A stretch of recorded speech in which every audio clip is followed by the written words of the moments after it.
তাহলে সূরা মারইয়ামের এই আয়াতটা বলে দিচ্ছে যে বান্দার ভিতরে নামাজ থাকবে না, আল্লাহ তাআলার রাগ সবচেয়ে বেশি সেই বান্দার উপরে, তিনি ক্রোধান্বিত হয়ে যান।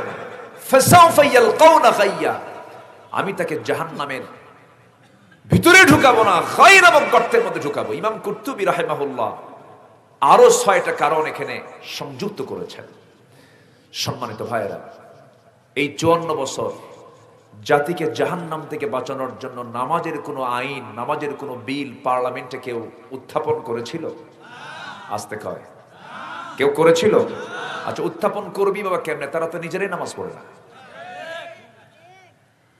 পার্লামেন্টে গান গাওয়ার লোক ছিল, পার্লামেন্টে খেলাধুলা করার লোক ছিল, কিন্তু একটা তেলাওয়াত করার মতো যে একটা মানুষ, সেটা 16 বছরের জাতি কখনো পায়নি। কি পেয়েছে? এক এমপি তেলাওয়াতের দায়িত্ব নিয়েছে, কারি সাহেব যায় নাই সেদিন, আমার নিজের কানে শোনা। এক এমপিকে বলা হলো আপনি তেলাওয়াত করেন, শয়তানকে তোর সাথে তেলাওয়াত আমার ভালো আছে। তাদের ইসলামের জ্ঞান কতটুকু? আগামীকাল ঈদুল আজহার জানাজা নামাজ, এই চিত্র আর চিত্রায়িত আমরা হতে দেব না বাংলার জমিনে। গোটা পৃথিবীর দ্বিতীয় বৃহত্তম মুসলিম জনপদ বাংলাদেশ, 20 কোটি তৌহিদি জনতার এই বাংলাদেশে কেউ শাসন করেছে 9 বছর, কেউ 25 বছর, কেউ 16 বছর। মঈনুদ্দিন ফখরুদ্দিন কেয়ারটেকার গভর্নমেন্ট, অভ্যন্তরীণ সরকার সহ কয়েক বছর, সব দেখা শেষ।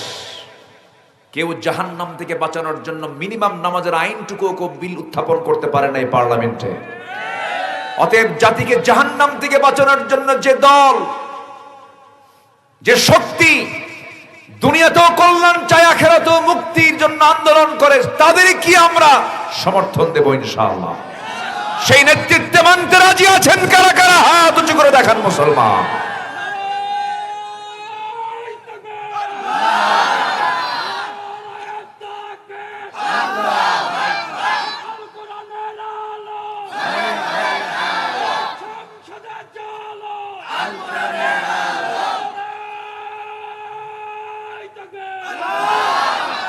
আল্লাহ কবুল করুন, জোরে বলে আমিন।